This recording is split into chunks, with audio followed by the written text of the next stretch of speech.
காஷ்மீர் பள்ளத்தாக்கில் மோடி மாற்றத்திற்கு தயாராகும் காஷ்மீர். மிகப்பெரிய புரட்சி ஒன்று சத்தமே இல்லாமல் காஷ்மீரில் நடக்கப் போகுது. கடந்த பிப்ரவரி 20 ஜம்முவிற்கு சென்றிருந்த மோடி அவர்கள் பல்லாயிரக்கணக்கான கோடி மதிப்பிலான நலத்திட்டங்களை துவக்கி வச்சிருந்தாரு. இப்போது அடுத்த வாரம் காஷ்மீர் பள்ளத்தாக்கில் ஒரு மாபெரும் பொதுக்கூட்டம் நடத்தப் போவதாக செய்திகள் வெளியாகி இருக்கு. சட்டப்பிரிவு 370 நீக்கிய பின்பு பாரத பிரதமர் நரேந்திர மோடி முதன்முறையாக காஷ்மீர் பள்ளத்தாக்கில் பொதுமக்களை சந்திக்கப் போகிறார் என்பது குறிப்பிடத்தக்கது.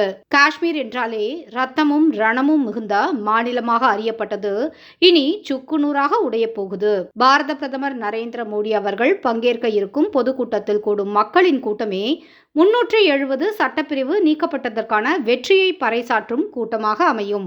60 ஆண்டுகால காங்கிரஸ் ஆட்சியில் முற்றிலுமாக புறக்கணிக்கப்பட்டதாக இருந்த காஷ்மீர் மாநிலம் இப்போது நாட்டின் முக்கிய மாநிலமாக, முன்னணி மாநிலமாக உயர்ந்திருக்கு.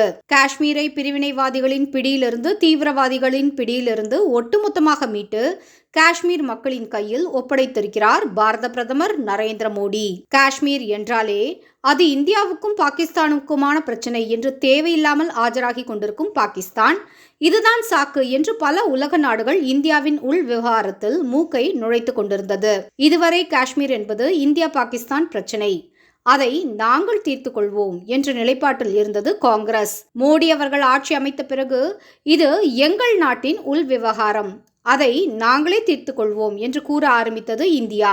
பின்பு மோடி அவர்களின் ராஜதந்திரத்தால் சட்டப்பிரிவு 370 நீக்கப்பட்டு இப்போது காஷ்மீர் உள் விவகாரமும் இல்லை, வெளி விவகாரமும் இல்லை.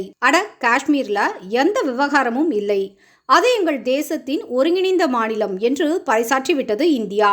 ஆம், இந்தியா எப்போதும் ஒரு வலிமைமிக்க நாடுதான். ஆனால் இந்தியாவுக்கு எவ்வளவு வலிமை இருக்கிறது என்பதை இந்தியர்களுக்கு உணர்த்த ஒரு தலைவர் நரேந்திர மோடி வடிவில் வரும் வரை காத்திருக்க வேண்டியதாக போயிற்று. இப்போது உலகின் விஸ்வகுருவாகவே உயர்ந்து தன்னிகரற்ற நிலைமையில் இந்தியாவை உயர்த்தி இருக்கிறார் மோடி. இது காஷ்மீருக்கு மட்டுமான பாடம் இல்லை, ஒட்டுமொத்த இந்தியாவும் ஒருங்கிணைந்த வளர்ச்சி பாதையில் பயணிக்க இந்த நாடாளுமன்ற தேர்தலிலும் மோடிக்கு நாம் வாக்களிக்க வேண்டியது அவசியம்.